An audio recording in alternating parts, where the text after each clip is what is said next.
CBA is coming up soon. I can't wait.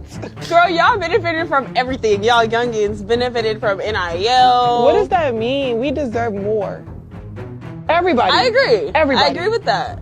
But we gotta face the consequences. Y'all gotta do something. But the women coming in, not this year, but next year. Yeah. The ones coming this year will still be on the rookie contract again. Mm-hmm. The ones that the year after, they gonna get more. They probably gonna be making more than us. They are.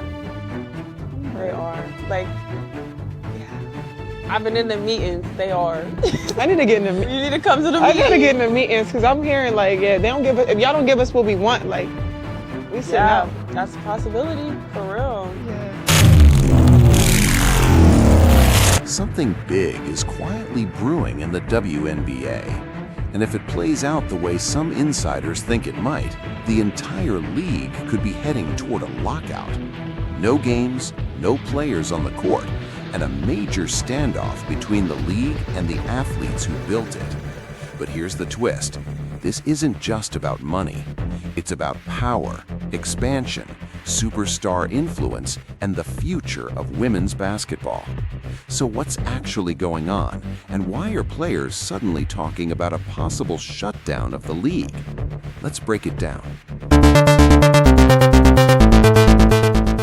Right now, the WNBA is experiencing something it has never seen before. Attention, and a lot of it.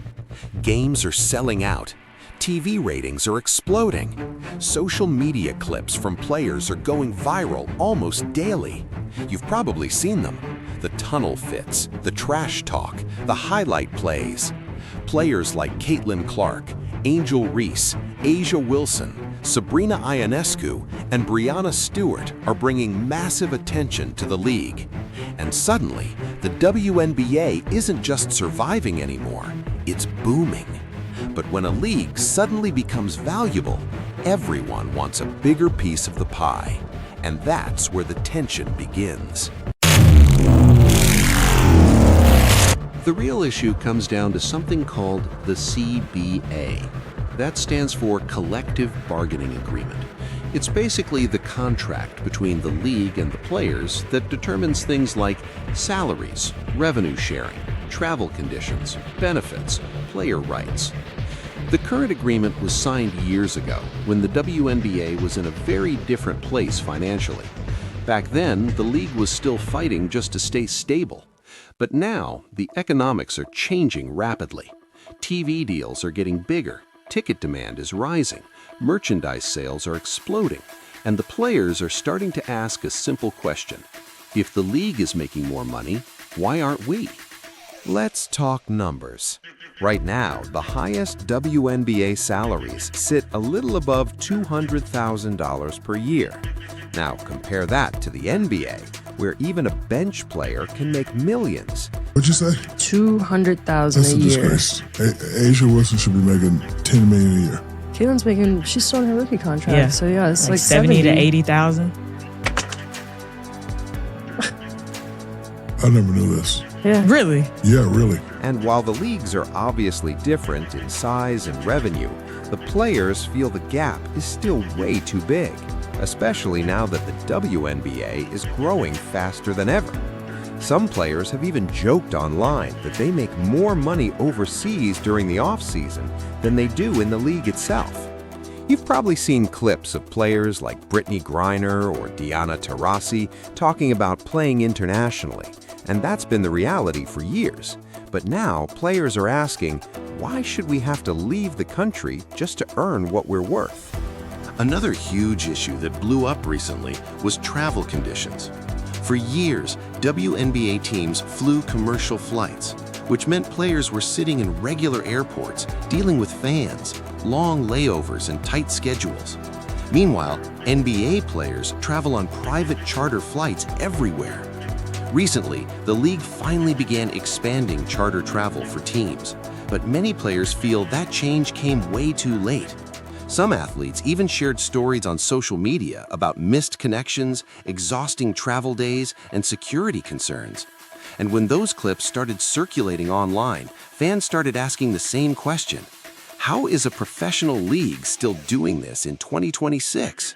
Now let's talk about the elephant in the room. Caitlin Clark. When she entered the league, everything changed. Her games started selling out arenas. TV ratings skyrocketed. Some broadcasts started pulling NBA-level viewership numbers. And suddenly, the WNBA had a superstar attraction that casual fans couldn't ignore. But here's where things get complicated. Clark's rookie contract is still based on the old salary structure, meaning the player generating massive attention for the league is still making a relatively small rookie salary. That reality has sparked huge debates online. Fans are asking if the league needs to completely rethink its financial model, because if the sport keeps growing, the players are going to demand bigger rewards. Another reason tensions are rising? Expansion. New teams are coming. Cities like Golden State, Toronto, and Portland are preparing to join the league. Expansion usually means more money and more investment, but it also raises another important question. How will that new revenue be divided? Owners obviously want to grow profits. Players want a bigger share of the league's success. And historically, when those two sides can't agree, sports leagues hit a breaking point. So what exactly is a lockout? A lockout happens when team owners shut down league operations until a new agreement is reached. Players can't compete, games stop, negotiations begin. We've seen this happen in other leagues before. The NBA had one in 2011. The NHL has had multiple. Sometimes they last weeks, sometimes months, and in worst-case scenarios, entire seasons can disappear. That's why fans are watching this situation so closely, because the WNBA is finally gaining momentum, and a shutdown right now could slow that growth dramatically. Several players have already started hinting that the next negotiations could get intense. Some have spoken publicly about wanting higher salaries, better revenue sharing, improved working conditions, and more long-term security. Others have pointed out that women's sports overall are entering a new era. College basketball ratings are booming, women's soccer is expanding, and corporate sponsors are investing more money than ever. So players believe the WNBA should evolve with the moment, not stay stuck in the past. For casual fans, contract negotiations might sound boring, but this situation is actually huge, because the next agreement could determine what the WNBA looks like for the next decade. Higher salaries could keep more stars in the league year-round. Better travel conditions could improve player health, and bigger revenue sharing could attract even more elite talent. In other words, the future of the sport is being negotiated right now. Final thoughts. The WNBA is at a turning point. The league finally has global attention, superstar players, growing TV audiences, and massive social media buzz. But growth always comes with growing pains. Players want recognition for the value they're creating. Owners want to manage the business side carefully. And somewhere between those two positions, a new deal will eventually be reached. The real question is whether it happens smoothly or whether the league heads toward a dramatic showdown.